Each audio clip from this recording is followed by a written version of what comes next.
बिस्मिल्लाहिर्रहमानिर्रहीम। अस्सलाम वालेकुम student, I am Wajid Ali combo, chemistry first year chapter 1 और टॉपिक है आज हमारा आयन।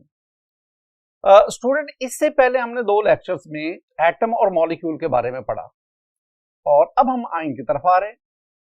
अगर मैं आयन के लफ्जी मानी आपको बताऊं कि मीनिंग्स क्या है, तो आयन्स के मीनिंग है वेंडरर, आई मीन आवारा गर्द।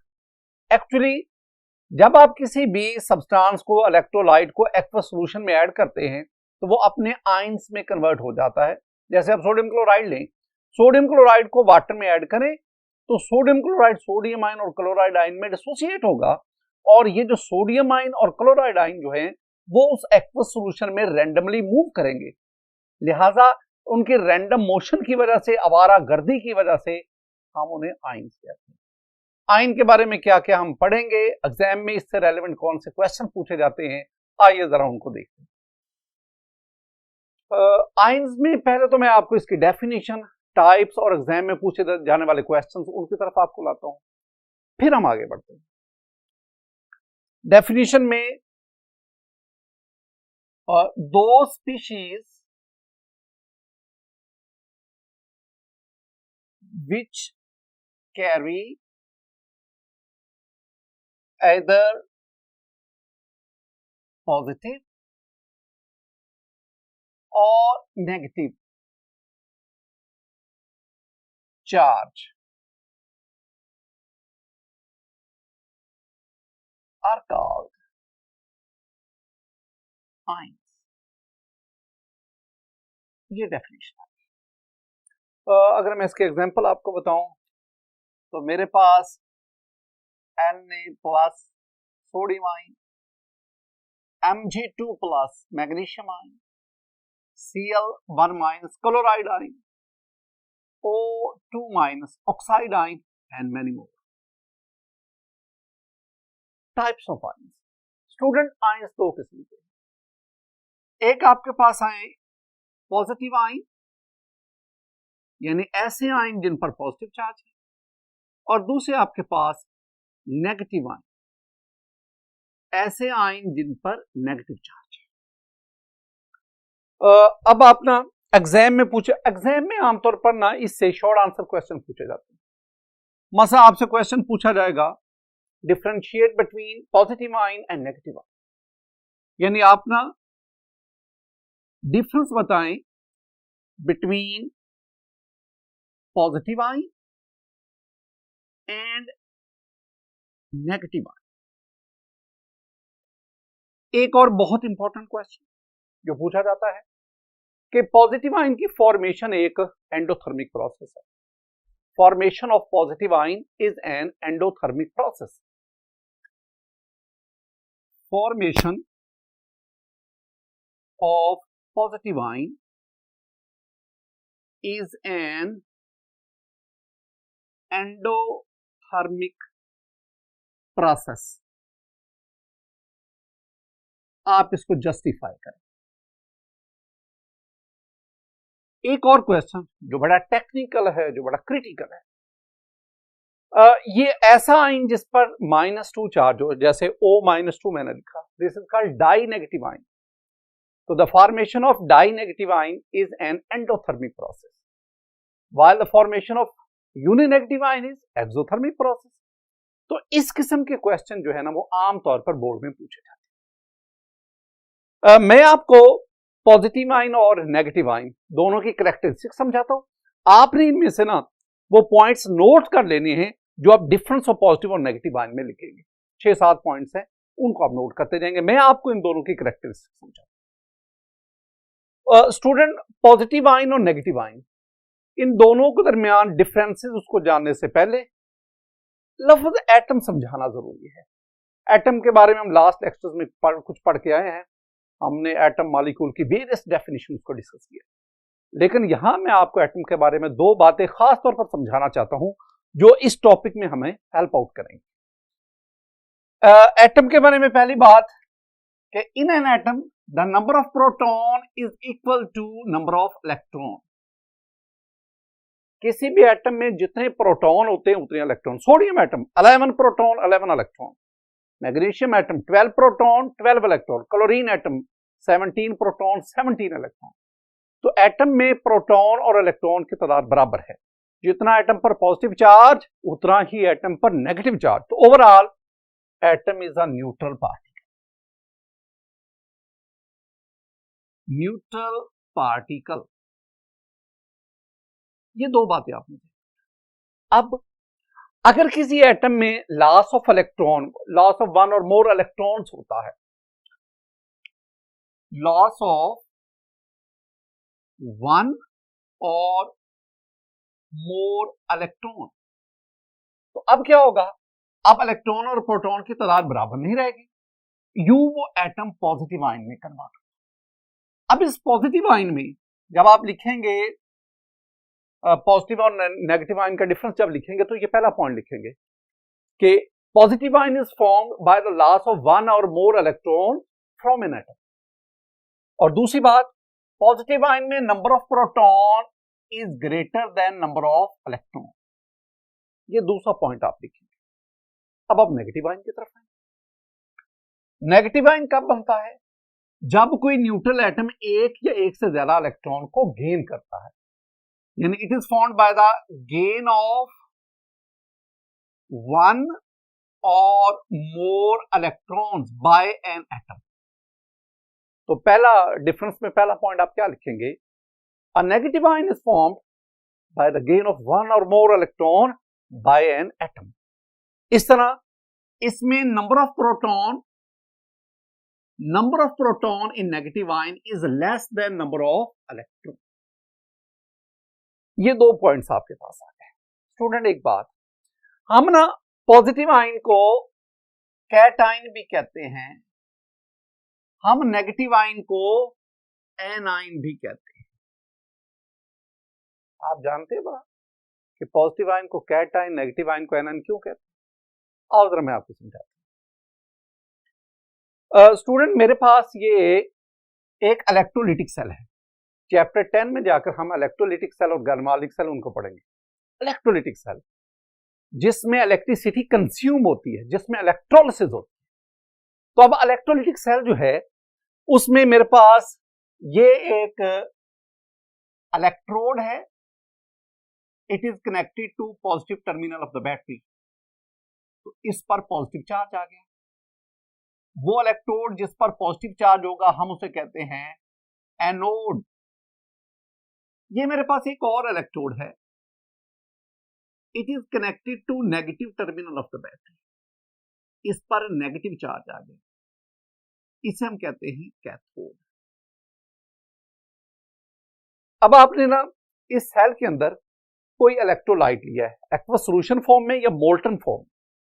जब वो एक्वस सॉल्यूशन या मोल्टन फॉर्म में आएगा तो वो अपने आयंस में कन्वर्ट हो जाएगा। कुछ आयंस होंगे जिन पे पॉजिटिव चार्ज होगा, कुछ आयंस होंगे जिन पे नेगेटिव चार्ज होगा। अब होगा क्या कि जब आप इनको बैटरी से कनेक्ट करते इलेक्ट्रोड को, इलेक्ट्रोलिसिस शुरू होगी। ये जो पॉजिटिव चार्ज रखने वाले, पॉजिटिव चार्ज वाले, they will move towards the cathode. ये कैथोड की तरफ मूव करेंगे और वहां जाके ये इनके इलेक्ट्रोलिसिस होगी। अब जब ये कैथोड की तरफ जाएंगे, यानी कैथोड इनको अटैक करेगा। कैथोड का पहला जो है ना कैट लिखा हुआ है और इसी से हम लफ्ज लेते हैं कैटाइन। कैथोड ऐसा इलेक्ट्रोड जो कैटाइन को अट्रैक्ट करता है। तो वो इलेक्ट्रोड जो कैटाइन को अट्रैक्ट करता है उसे हम कैथोड कहते हैं, या ऐसे आयन जो इसको कैथोड अट्रैक्ट करता है, those ions are called cation. तो ये जो कैटाइन का कैट है ये कैथोड से आया और कैथोड पे नेगेटिव चार्ज है। नेगेटिव चार्ज वाला इलेक्ट्रोड हमेशा पॉजिटिव चार्ज वाले आयन को अट्रैक्ट। इसके बरक्स अगर आप एनोड को देखें तो इसमें पॉजिटिव चार्ज और डेफिनेटली नेगेटिव चार्ज वाले आयन को अट्रैक्ट करे। तो ऐसा इलेक्ट्रोड जो नेगेटिव इसको अट्रैक्ट कर रहा है, अब इसके शुरू में है एन, तो इसी से हमने क्या ले लिया एन। तो एनाइन जिनको एनोड अटैक करता है, कैटाइन जिनको कैथोड अटैक, ये इनके बीच। स्टूडेंट तीसरा पॉइंट जो हम आते हैं ना पॉजिटिव आयन, मैं एक सेंटेंस लिखता हूं फॉर्मेशन ऑफ कैटाइन यानी positive ion is an oxidation process. Cation का बनना एक ऑक्सीडेशन प्रोसेस है। और इधर मैं लिखूंगा formation of anion, A9 mean negative ion, is a reduction process. अब इनको याद रखने के लिए एक छोटा सा टोटका मैं आपके साथ शेयर स्टूडेंट में लिख रहा हूं लियो रोर्स जर, ये एक टोटका है, सिर्फ इस बात को याद रखना। लियो में loss of E stand for electron is called oxidation, यानी ऐसा प्रोसेस, ऐसा रिएक्शन जिसमें इलेक्ट्रॉन का लॉस हो उसे हम कहते हैं ऑक्सीडेशन। और इधर G for gain of E stand for electron is called reduction. ऐसा रिएक्शन, ऐसा प्रोसेस जिसमें गेन ऑफ इलेक्ट्रॉन होती है उसे कहते हैं रिडक्शन। हमने पढ़ा कि जब ये पॉजिटिव आयन या कैटाइन बनता है, ये एटम है, जब इसमें लॉस ऑफ इलेक्ट्रॉन हुआ एक से ज्यादा, तो ये मेरे पास पॉजिटिव आयन बना। चूंकि इस प्रोसेस के दौरान लॉस ऑफ इलेक्ट्रॉन हुआ, तो LEO loss of electron is called oxidation, so this reaction is called the oxidation process. इसके बरक्स अगर मेरे पास ये एक एटम है बी, ये एक इलेक्ट्रॉन गेन करता है, यानी गेन ऑफ इलेक्ट्रॉन हुआ, तो ये मेरे पास एन आयन बना, नेगेटिव आयन बना। नेगेटिव आयन की फॉर्मेशन के दौरान इसमें गेन ऑफ इलेक्ट्रॉन हुआ, तो ऐसा रिएक्शन जिसमें गेन ऑफ इलेक्ट्रॉन होगा, ऐसा प्रोसेस जिसमें उसे हम कहेंगे रिडक्शन। नेक्स्ट पॉइंट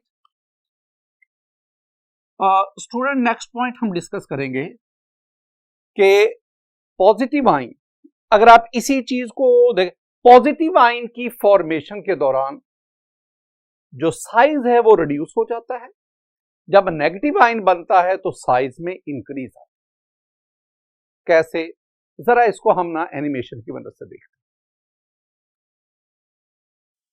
हैं। स्टूडेंट, मेरे पास ये एक एटम है, सोडियम का एटम। पहले तो आप देखें कि सोडियम एटम से सोडियम आयन यानी पॉजिटिव आयन कैसे बना।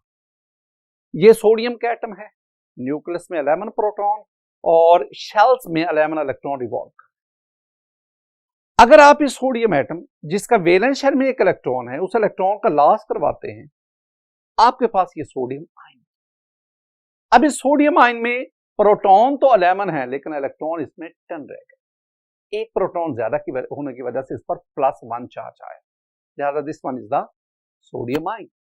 सिमिलरली ये मेरे पास मैग्नीशियम का एक एटम है, 12 proton in the nucleus while 12 electron revolving around the nucleus. This one is an atom of magnesium. इसके वैलेंस शेल में 2 इलेक्ट्रॉन है।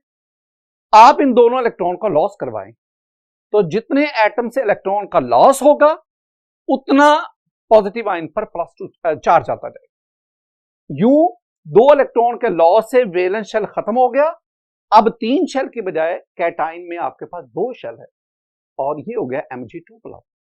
इसी तरह आप एल्यूमिनियम से Al3+ बना सकते हैं, सिलिकॉन SiO से Si+4 बना सकते हैं, एंड सो ऑन।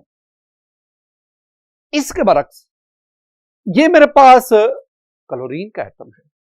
स्टूडेंट, इस एटम में देखें 17 proton in the nucleus where 17 electron revolving around the nucleus. In the valence shell there are 7 electron.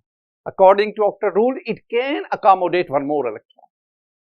ये आप इलेक्ट्रॉन इसमें ऐड करें, अब आपके पास ये एटम नहीं बल्कि ये बन गया क्लोराइड आयन। इसमें प्रोटॉन तो 17 है, लेकिन अब इलेक्ट्रॉन 18 हो गए, और एक इलेक्ट्रॉन के बढ़ने से इस पे -1 चार्ज आए। तो ये हम इसी तरह आप ऑक्सीजन जिसके वैलेंस शेल में 6 इलेक्ट्रॉन है, आप उसमें 2 इलेक्ट्रॉन ऐड करते हैं। पहला इलेक्ट्रॉन ऐड करते तो O-1, एक और इलेक्ट्रॉन ऐड करते तो O-2, die negative oxide ion आपके पास। स्टूडेंट, इस तरह हमने देखा कि कैसे एटम से पॉजिटिव आयन यानी कैटाइन, और फिर उन्हीं एटम से गेन ऑफ इलेक्ट्रॉन से नेगेटिव आयन यानी एनाइन। अगली बात जो मैं आपको समझाने जा रहा हूं वो है साइजेस का। एक सेंटेंस में रखें कि the size of cation is smaller than its parent atom, यानी कैटाइन का साइज अपने पेरेंट एटम से छोटा है। मसलन मेरे पास ये सोडियम का एटम है। अब इस सोडियम एटम, इसका जो रेडियस है, इसका जो साइज है वो आपके पास आ रहा है 186 पिकोमीटर। जब इससे सोडियम आयन बना, एक शेल का लॉस हुआ। सोडियम एटम में 3 शेल थे, अब यहां 2 शेल है, तो नंबर ऑफ शेल कम हो गए। और एक और बात, सोडियम एटम के अंदर there is balance ratio between proton and electron, 11 proton 11 electron. लेकिन जब आपके पास ये सोडियम आयन आवा, यहां पे प्रोटॉन इलेक्ट्रॉन रेशियो इम्बैलेंस हो गई। अब 11 प्रोटॉन रिमेनिंग 10 इलेक्ट्रॉन पे अट्रैक्शन स्ट्रॉन्ग होगी और यूं शेल ड्रैग होकर न्यूक्लियस के करीब आ। तो 2 बातें ध्यान में रखनी है कि क्यों कैटाइन का साइज अपने पेरेंट एटम से छोटा है। इसकी 2 रीजन है। Number 1, usually during the formation of cation there is a loss of shell. और नंबर 2, जब आप कैटाइन में आते हैं तो there is imbalance ratio between proton and electron. The attraction of proton on remaining electron increases, that is why the size of cation is smaller than its parent atom. तो sodium atom का size 186 picometer और उससे बनने वाला sodium ion, उसका size greatly reduce होकर 95 picometre. इसके बरक्स अगर हम एनाइन की तरफ जाते हैं तो वहां सेंटेंस और होगा, the size of anion is greater than its parent atom. Look at the example of chlorine. Chlorine atom, अब क्लोरीन एटम में 17 प्रोटॉन और 17 electron. There is a balance ratio between proton and electron. The size of chlorine atom is 99 picometer. अब इसमें एक electron add हुआ। अब जब electron add हुआ, अब साइज इंक्रीज कर गया। क्लोराइड आयन का साइज 181, रफली डबल हो गया, 181 पिकोमीटर। तो एनाइन का साइज अपने पेरेंट एटम से बड़ा क्यों है? यहां आप 2 लॉजिक देंगे, 2 रीजन देंगे। पहले रीजन आप क्या बताएंगे?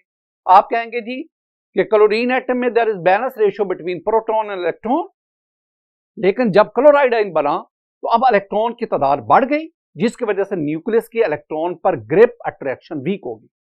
जब न्यूक्लियर अट्रैक्शन वीक होगी तो डेफिनेटली शेल एक्सपेंड करेंगे।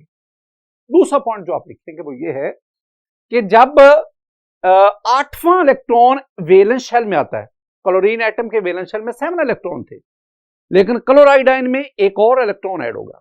जब एक और इलेक्ट्रॉन ऐड होगा तो अब वैलेंस शेल में इलेक्ट्रॉन के दरमियान इलेक्ट्रोस्टैटिक रिपल्शन बढ़ जाएगी। उस रिपल्शन की वजह से वो जो शेल है वो न्यूक्लियस से दूर चला जाएगा। इन 2 रीजंस की बिना पर हम कहते हैं the size of anion is greater than its parent atom.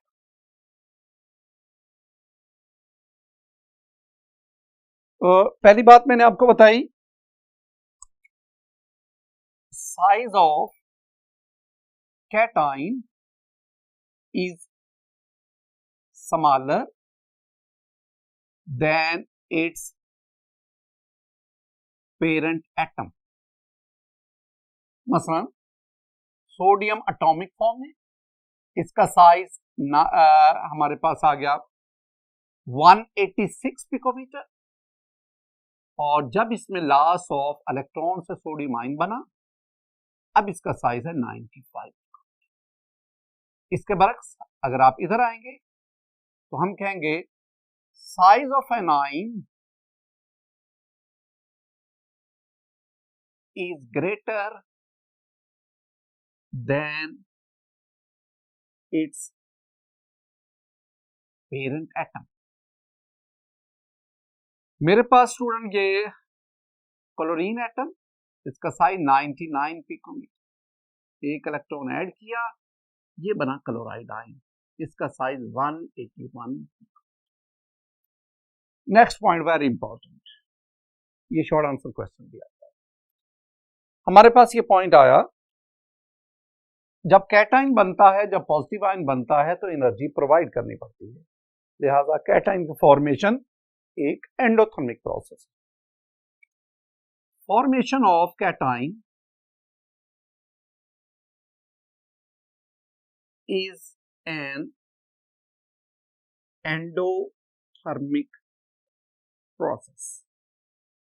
Student आप ना 9th-10th में पढ़ के हैं, एंडोथर्मिक प्रोसेस ऐसा प्रोसेस जिसमें हीट अब्सॉर्ब होती है, एक्सोथर्मिक ऐसा प्रोसेस जिसमें हीट रिलीज।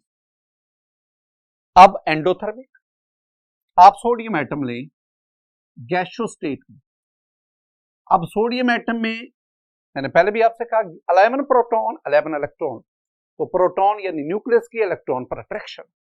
अगर आप वैलेंस शेल से इलेक्ट्रॉन निकालना चाहते हैं तो आपको वो जो न्यूक्लियस और वैलेंस शेल में इलेक्ट्रॉन के दरमियान अट्रैक्शन उसको ओवरकम करना पड़ेगा। उस अट्रैक्शन को ओवरकम करने के लिए you have to provide energy. तो जब आप वो एनर्जी प्रोवाइड करते हैं, हमारे पास इलेक्ट्रॉन का लॉस हुआ, सोडियम आयन बना। इस दौरान जो आप एनर्जी देते हैं that is plus 496 kilo joule per mole. जब भी एंडोथर्मिक होता है तो इसमें ये पॉजिटिव का साइन आता है, पॉजिटिव का साइन। स्टूडेंट इसके बरक्स अगर हम एनाइन की बात करें तो मैं इसमें ये लिखूंगा कि formation of uni negative ion is an exothermic process, while formation of dinegative ion is an endothermic process। ये बड़ा इंपॉर्टेंट बात है कि यूनी नेगेटिव आयन का बनना एक एक्सो है और डाई नेगेटिव आयन उसका बनना एक एंडोथर्मिक है। ये लॉजिकल पॉइंट है, जरा इसको डिटेल से समझते हैं। स्टूडेंट केमिस्ट्री फर्स्ट ईयर में ना मैं आपको पढ़ाते हुए वो कंसेप्चुअल बातें बताऊंगा ताकि आप कंसेप्ट, ये जो ड्राई है, ये जो टफ सब्जेक्ट समझा जाता है, ये आपके लिए आसान हो जाए। आज की जो बुनियादी बात आपने समझनी है ना वो है, अगर दो अपोजिटली चार्ज पार्टिकल्स के दरमियान, अगर दो अपोजिटली चार्ज पार्टिकल्स के दरमियान अट्रैक्शन हो, अट्रैक्शन, तो इस दौरान एनर्जी रिलीज होती, एनर्जी रिलीज्ड। इसके बरक्स अगर दो सिमिलर चार्ज वाले पार्टिकल्स के दरमियान, दो कैटाइन है, दो आयनाइन है, दो प्रोटॉन है, सिमिलर चार्ज, इनके दरमियान रिपल्शन हो, रिपल्शन, तो अगर रिपल्शन होगी तो इस दौरान एनर्जी जो है वो अब्सॉर्ब होगी, एनर्जी अब्सॉर्ब। ये बुनियादी बात आपने। अब जरा देखें, मेरे पास ये ऑक्सीजन का एटम है, ये ऑक्सीजन एटम है। स्टूडेंट प्रोटॉन 8 और बाहर इलेक्ट्रॉन भी 8। ये के शेल है, ये एल शेल है। एल शेल में 6 इलेक्ट्रॉन है। According to octet rule it can accommodate 8 electron. अब आप क्या करते हैं, आप इसमें एक और इलेक्ट्रॉन ऐड करते हैं। जब ये इलेक्ट्रॉन यहां ऐड होगा, ऐड होने के लिए आएगा, इस इलेक्ट्रॉन पर दो फोर्सेस एक्ट करेंगे। न्यूक्लियस इसको अपनी तरफ अट्रैक्ट करेगा, तो न्यूक्लियस और इस इलेक्ट्रॉन में फोर्स ऑफ अट्रैक्शन होगी। मैंने आपको कहा कि अगर अट्रैक्शन होगी तो एनर्जी रिलीज होगी, लेकिन इस पर वैलेंस शेल के इलेक्ट्रॉन इसको रिपेल भी कर रहे हैं और उस रिपल्शन की वजह से एनर्जी अब्सॉर्ब। अब ओवरऑल क्या एनर्जी रिलीज हो रही है, अब्सॉर्ब? ये डिपेंड करता है कि अट्रैक्शन और रिपल्शन दोनों में से मैग्नीट्यूड किसका ज्यादा है। तो इस केस में जब न्यूट्रल एटम में पहला इलेक्ट्रॉन ऐड होने के लिए आता है, the magnitude of attraction is greater then magnitude of repulsion. तो इसका मतलब है ज्यादा एनर्जी रिलीज होगी, कम एनर्जी अब्सॉर्ब होगी। सपोज 200 किलो जूल पर मोल एनर्जी रिलीज हो रही है, 60 किलो जूल पर मोल एनर्जी अब्सॉर्ब हो रही है ड्यू टू रिपल्शन। तो ओवरऑल अगर आप इसका नेट लेंगे तो रफली 140 किलो जूल पर मोल एनर्जी इस केस में रिलीज हो रही है। और इस तरह हमारे पास ये O-1 चार्ज यानी यूनी नेगेटिव आयन बना, जिसमें प्रोटॉन 8 हैं लेकिन इलेक्ट्रॉन स्टूडेंट आपके पास अब 9 हो गए, 2K में और 7 जो है वो L में। अब इस पे ओवरऑल -1 चार्ज आ गया, ये यूनी नेगेटिव आयन बना। अब आपने क्या करना है, इसमें एक इलेक्ट्रॉन और ऐड करवाना है, क्योंकि अब इसमें वैलेंस शेल में 7 है, एक इलेक्ट्रॉन और। अब ये जो इलेक्ट्रॉन जब ऐड होने के लिए आएगा, अगेन इस पर दो फोर्सेस ऐड करेंगे, the attractive force of nucleus while the repulsive force of this NR, this negative charge, ये जो वैलेंस इलेक्ट्रॉन। अब यहां पे क्या होगा, अब यहां पे ये है the magnitude of repulsive forces greater than the magnitude of attractive forces. I mean absorb होने वाली एनर्जी की मिकदार ज्यादा है, रिलीज होने वाली की एनर्जी की मिकदार कम। तो इसका मतलब है कि if you want to add this electron in the valence shell, you have to provide energy. अब एनर्जी देंगे, फिर ये इलेक्ट्रॉन वैलेंस शेल में ऐड होगा, और जब ये वैलेंस शेल में ऐड होगा तो अब ये आपके पास O-2 बन जाएगा। आई मीन आपके पास ये डाई नेगेटिव आयन। तो the formation of uni negative ion is an exothermic process and the formation of die negative ion endothermic process. आइए जरा, यानी मेरे पास ऑक्सीजन का एटम, एक इलेक्ट्रॉन ऐड किया, O-1, आपके पास यूनि नेगेटिव आयन, और डेल्टा H जो है ना, ये आपके पास है -141 किलो जूल। और अगर आपके पास इसमें एक और इलेक्ट्रॉन ऐड करेंगे तो आपके पास बनेगा डाई नेगेटिव आयन O2-, लेकिन इस दौरान you have to provide the energy and that is +780 kilo joule. Student, 2 points और आप जेन में बिठा लें। पीरियोडिक टेबल में जो मेटल्स हैं, metals, most of the elements in periodic table are metals. Around 83 elements are metals. 12 are metals. Metals have low ionization energy. They lose electron and they form the cation. चूंकि metals की तादाद बहुत ज्यादा है, ज्यादा positive ion, cation, इनकी तादाद भी ज्यादा है। इसके बरक्स पीरियोडिक टेबल में जो नॉन मेटल्स हैं, इनकी तादाद कोई 17 to 21 है। They have high electron affinity, they have tendency to gain electron and they form the anion negative.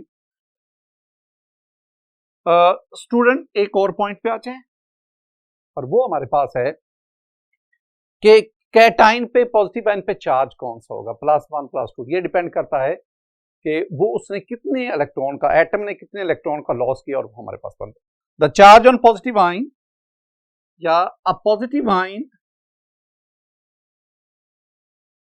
Have charge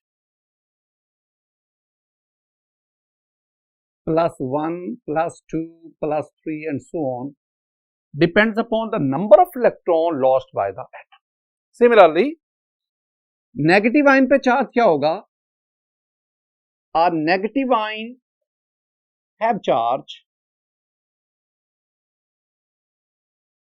a negative ion has charge -1, -2, -3 and so on. It depends upon number of electron gained by the atom. इसके बाद आपना positive ion और negative ion, इसके examples, we have a lot of examples. एक और चीज student, वो है हमारे पास poly atomic ions. Poly atomic ion, एक होते हैं सिंपल आयन, एक पॉली एटॉमिक आयन। अगर आप इसके मीनिंग्स देखेंगे, ऐसे आयन जो एक से ज्यादा एटम पर मुश्तमिल, which consist of group of atoms. तो ions which consist of group of atoms are called polyatomic ion. मसलन मेरे पास ये आयंस आ गया, NH4 plus ammonium ion, ROR। ये ROR ईथर होता है, अगर हम ऑक्सीजन पे प्लस लगा दे, this is called oxonium ion. इस तरह जब आप सेकंड ईयर ऑर्गेनिक केमिस्ट्री पढ़ेंगे तो आप इनसे भी आपका पाला पड़ेगा। These are called the carbocation, this one is the tertiary carbocation. ये वाले जो मैंने आयन लिखे हैं, ये एक से ज्यादा एटम पर मुश्तमिल है, they consist of group of atoms. Similarly आपके पास है OH negative, CO3-2 carbonate, SO4 2- sulphate, HCO3-1 bicarbonate and many more. Student ये दोनों जो कैटेगरीज हैं these are called poly atomic ions. ऊपर वाले जो मैंने लिखे हैं दे आर कॉल्ड पॉजिटिव या cationic poly atomic ion and they are called the anionic poly atomic. तो ये हमारे पास स्टूडेंट आज के इस लेक्चर में हमने ion and types of ion, I mean positive ion, negative ion, और लास्ट में हमने पॉली एटॉमिक। मेरी दुआ है कि अल्लाह ताला आपको दुनिया में और आखिरत में कामयाबी नसीब फरमाए। अस्सलामु अलैकुम।